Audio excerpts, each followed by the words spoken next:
Welcome to our Homologa tutorials where we explore tips and tricks from Homologa, the global crop protection database.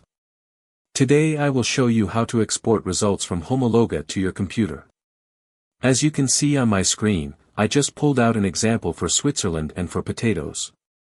As you can see, I have my results in the report below with those columns that I wanted to have for my report. Then, since I selected those columns, those are the ones that I am going to be able to export to my computer.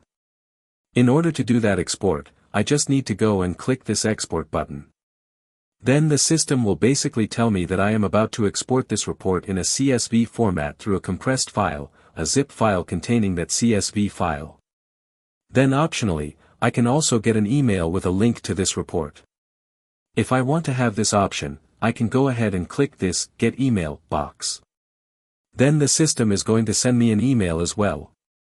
For this example, I am just going to export the report to my computer.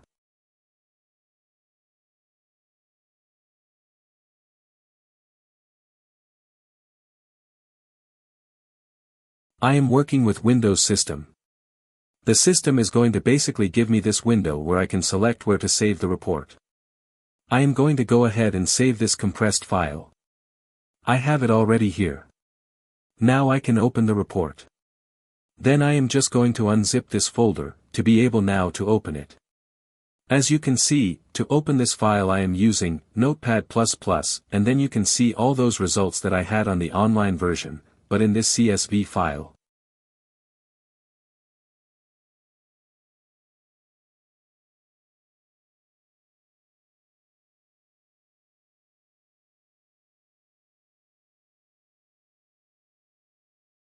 I can also, of course, use the more common way of opening my CSV file but using Excel. If I open my file with Excel, I will have all my information, the one that I requested in Homologa, available in Excel. If I want to filter, if I want to extract something a little bit more advanced than the platform offers, I can work with Excel to be able to have that information. All the columns that I have in Homologa are still here, and as you can see, I do not have quotation marks like in the online version, I just have the proper information stated there. Thank you for joining me today. I hope you found these tips and tricks for using Homologa helpful. Don't forget to like and subscribe and hit that notification bell to stay updated with our latest tutorials. See you in the next video. Goodbye.